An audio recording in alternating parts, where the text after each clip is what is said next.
My name is Matthew R. Enlow. I am a registered nurse with years of emergency room experience, and I would like to share my knowledge in triage with you.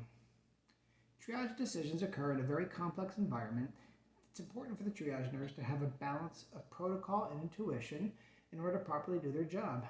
If the triage nurse is not confident in their position and experience with patient assessment, both the patient and by proxy the hospital or institution could suffer greatly. The triage nurse needs to be both experienced as well as have a clear understanding of anatomy and physiology and the disease process as a whole. They must be certified with their basic life support, advanced cardiac life support, and if they're triaging pediatric patients, pediatric advanced life support. The purpose of this video is to give the new triage nurse not so much a step-by-step analysis that comprises of all the nuances of the emergency severity index, although I will touch on the basics, but to provide an entertaining video comprising of hopefully humorous snippets that are meant to be showing the best, most efficient, and most satisfying way to triage a patient by showing you what not to do. Hello, ma'am. How are you? Who brought you to the hospital today? I've been coughing a lot in the past few days. She's been coughing since like Wednesday. Oh, okay. Yeah. Um, Her throat hurts a lot. Have you been coughing anything up? She's got like a phlegm. It's like a white, yellowish phlegm. It's like she's coughing a lot since like, was it Tuesday, right? Yes. Yeah. Oh, okay. Since Tuesday? Yes. We did a home COVID test for her and it was negative, but I still, I don't know if I trust those things. She's got a history of she's been diagnosed in the past with like ammonia, and she's always complaining about her what are you complaining about all the time? Her belly. Her whole goes about her belly. Her belly's always hurting for some reason. Is your belly hurting right now? Or your belly? Her belly's not hurting right now. Okay, she's just got the cough right now. Are you on any medications? Right? She's not on any medications at the moment. Okay. About how tall are you and how much do you weigh? She's about like 5'4". She probably weighs about 150 pounds. Sir, quick question. Is there a reason you're answering for her? He always Excuse says me? that. Oh, he always does that? Is there a reason a man decides to be a nurse? That's a valid point. Valid point. Man, your Yeah. blood pressure looks Yeah. a little high. You don't have a history of high blood pressure? No, she doesn't have a history of high blood pressure, okay? Okay. I already told you, she has tummy aches, Okay. okay? When triaging a patient who is an adult and more than capable of describing their symptoms and providing their own health history, I find it's usually best to triage them alone, especially if you suspect abuse. Now, although friends and family members want to help, sometimes they can be a hindrance. Now, this is not exclusive, mind you. Oftentimes, the friend or family member can provide information that the patient may be too sick or frazzled to provide themselves. It is important for the triage nurse to use their best judgment in these matters. Now, when dealing with rude, nasty, and sometimes even violent patients and family members, it's going to be an issue from time to time, unfortunately. But it's important for the triage nurse to stay in a position of confidence and strength when conducting their triage interview. Do not be bullied by the patient or family member. When necessary, you need to call security over to remove persons who are committing either assault, and this includes verbal, or battery. Good afternoon. Welcome to the emergency department. My name is Ted. I'm going to be your triage nurse today. What seems to be the problem? What brought you here? Yo no hablo inglés, ¿hablas español? Me duele el pecho y estoy asustada. Oh, wow, Spanish. Right. Hold on. I took Spanish in high school. I think I can do this. So, you said that you don't speak English, and do I speak Spanish, and I don't know what else. Wait, can you repeat what you said? Estoy diciendo que me duele el pecho, necesito ayuda. ¿Puede pedir ayuda en español, por favor? You're speaking like way too fast. Hold on. I think I have like a Google Translate app on my iPhone. So give me a second. I'm just gonna like get that out of my pocket, and then I just need to talk like a little slower, and we will get through this, okay? I am like really well trained. Señor, le estoy diciendo que me duele el pecho. Por favor, necesito ayuda. Realmente me molesta que usted no me quiere ayudar. My goodness. Did you say you were molesta? Oh no, I think you were molested. That's not good. Wait 1 second. I'm going to go get my charge nurse because I don't think I know how to deal with that. When triaging a patient who does not speak a language you are fluent in, you should always use your facility's language line service. This may comprise of a phone service or a video service, but either way, it is imperative you know exactly what your patient is saying. Triaging a patient involves a lot. You need to compile a lot of information in a short time, and then make a decision with that information. You need to find out what the patient is complaining of, find out when it started, what meds they've used to try to remedy the problem, what their symptoms are. You gotta take down their height and weight, and if it's a child, you need to always get the height and weight yourself. Find out their allergies, what meds they take on the regular, get a social history, do they smoke, do they drink, do they take drugs, take their vital signs, you're gonna get the blood pressure, you're gonna get the respiration rate, O2 saturation rate, temperature. If the patient is a pediatric, you wanna get their vaccine history.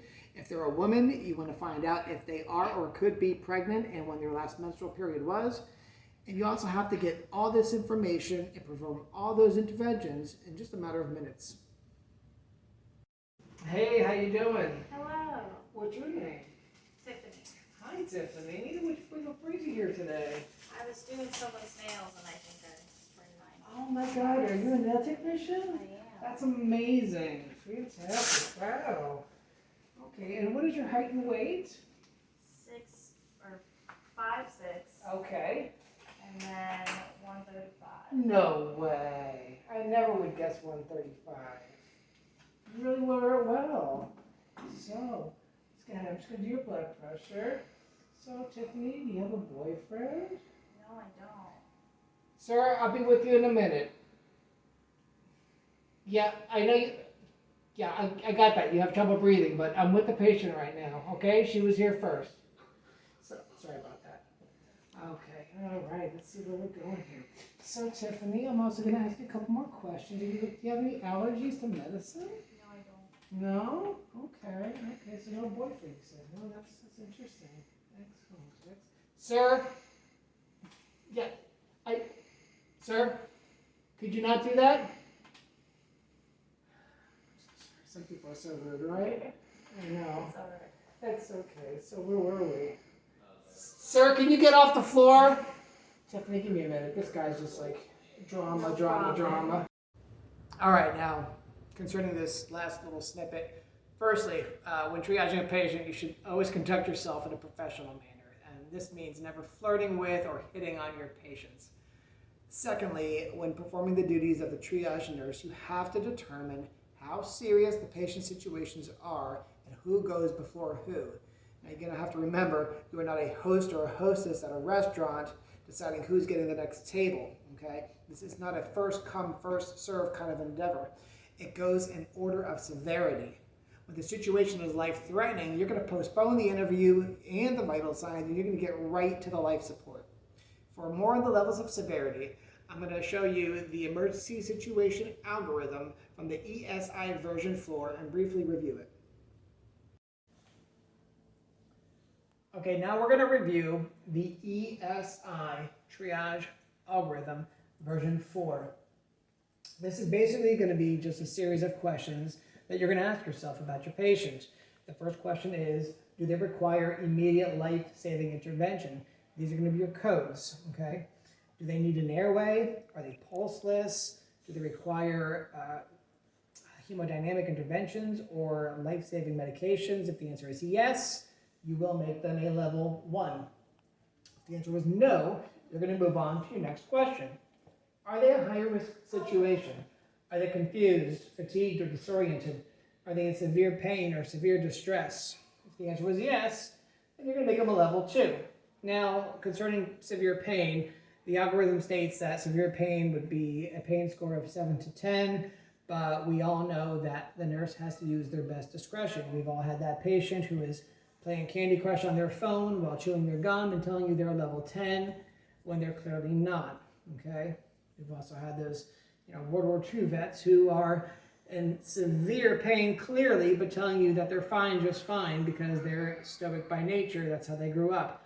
You know that they are indeed in severe pain, and you want to make them a level 2. Now, if the answer was no on high-risk situations, your next question is going to be, how many resources does my patient require?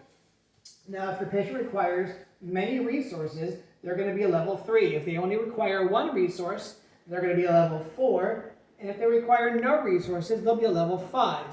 And you may ask yourself, what does that mean? Well, no resources would be, they're there to get a prescription refilled, okay? That's no resources required. It's just a level 5.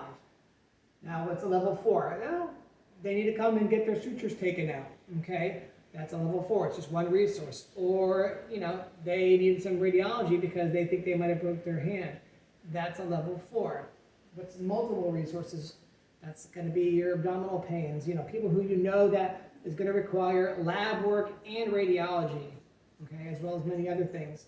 So say your patient comes in and they need multiple lab work. They need a CBC, a chemistry, and a quag. Now, is that 3 resources? No. Okay, that's still one resource because you're not going to count those individual labs as one resource. However, they need lab work done and they need an ultrasound done, and that's 2 resources. Now they're a level 3. So they need a Foley catheter and some lab work. That's also going to be 2 resources. That's a level 3. Now, this is important to note.